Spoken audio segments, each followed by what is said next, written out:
guys, it's Kinsey here, and today I want to talk about some of my childhood memories from video games. I'm going to start with kind of the very rough first 10 years, covering very limited games. So let's go.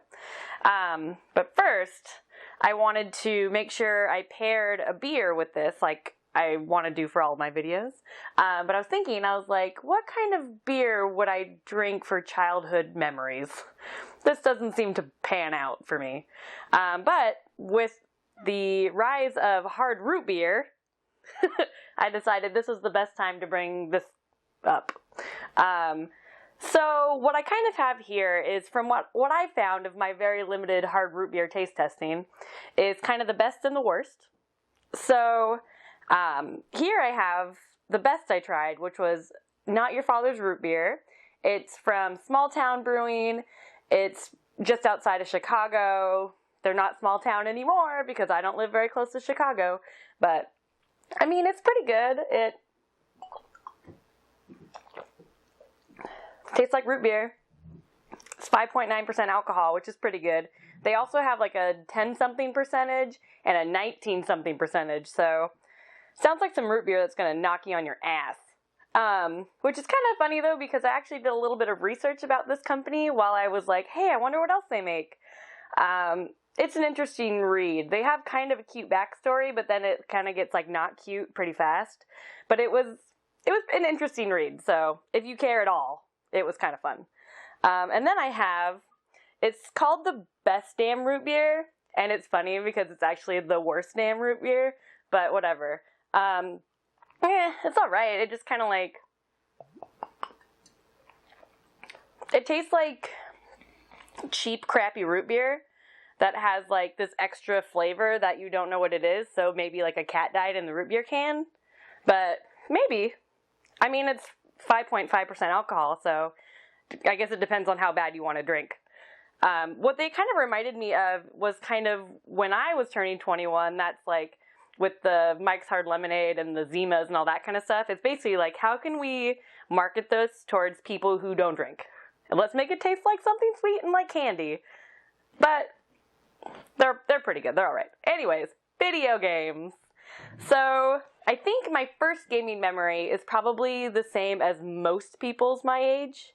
But Legend of Zelda on the NES.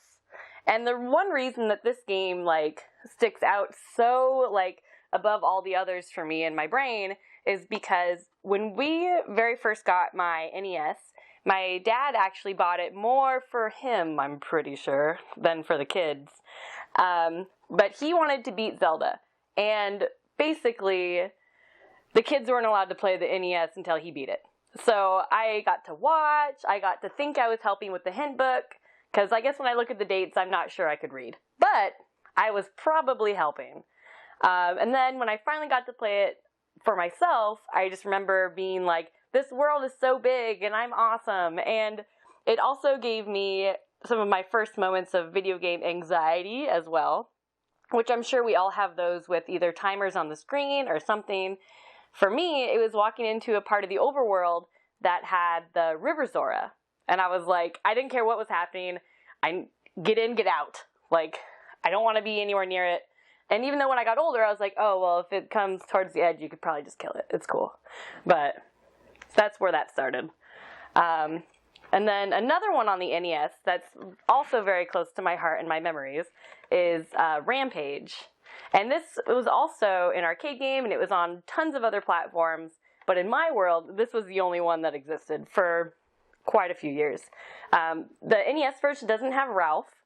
So when I realized that Ralph was a character, I was just who's that guy? He doesn't belong in this game. But this was one of the first games that I had my big gaming obsession. I moved the NES down to my bedroom, which my siblings were not exactly happy with. I would pause it and turn off the TV because there was no save function. So I was I'm going to conquer the whole entire US. And you can't do that in one sitting when you're 7.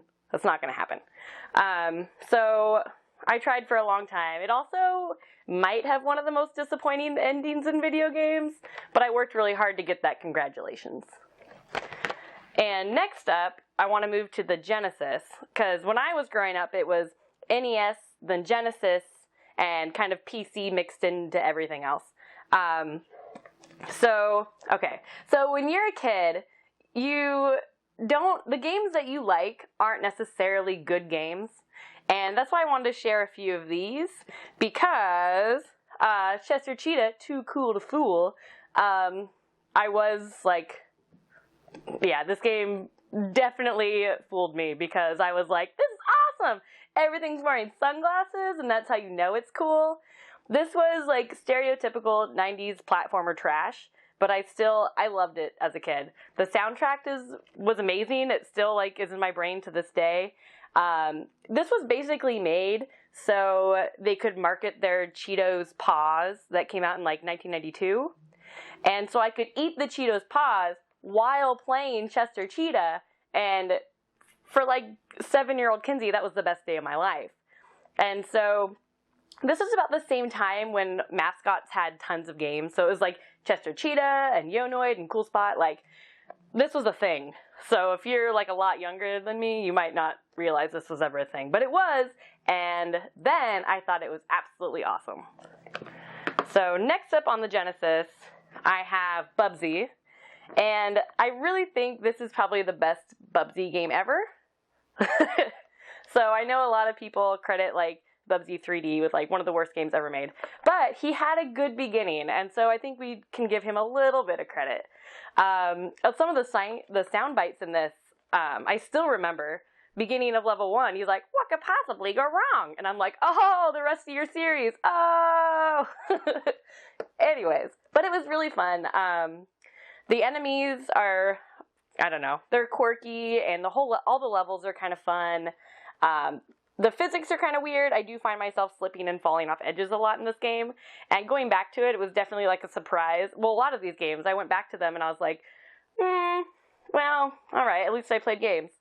But I did really enjoy Bubsy a lot, and I still think about it with fond memories today. And I wanted to also take a second to talk about PC games. Because when you're like, you know, between 5 and 10, a lot of the PC games that you're playing are educational games, but they're tricksy and sometimes you don't know it at the time. So I played a lot of the like 1989 Learning Company games. So like Midnight Mystery is the one I spent the most time on. And then of course I played games like Carmen Sandiego and Math Blaster, and I got really addicted to just Microsoft Flight Simulator for a while. And I don't really know why, because I thought 7-year-old Kinsey would get bored, but I was actually like, what? I'm flying a plane? I can't land it, so I guess I'll keep flying. So, but it was fun. I really enjoyed it.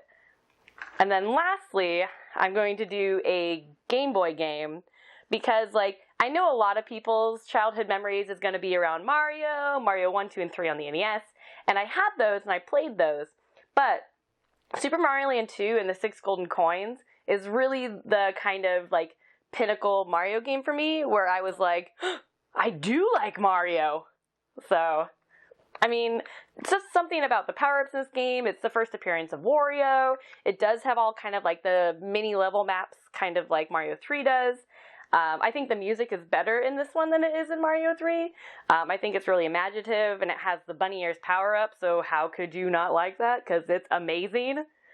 So, those are my childhood memories, basically the standouts of the first 10 years of my life. This is going to be part 1 in a video series, because trying to break these games down was really, really hard. I started making a list, and then the list got out of control, and then it was 50 games long, and I was like, Kinsey, people don't want to hear about this. So I just kind of picked out some standout games between these years, and then next I'll do like the 64 and the PlayStation. So looking forward to that one, because that one was kind of like when I started liking better games. Because I didn't get into RPGs until I was in like kind of junior high school. So before that it was all like platformers and like baby games, because I was really young. I was like 7 years old. So that was my childhood. Thanks for joining me, everybody, and thank you for subscribing.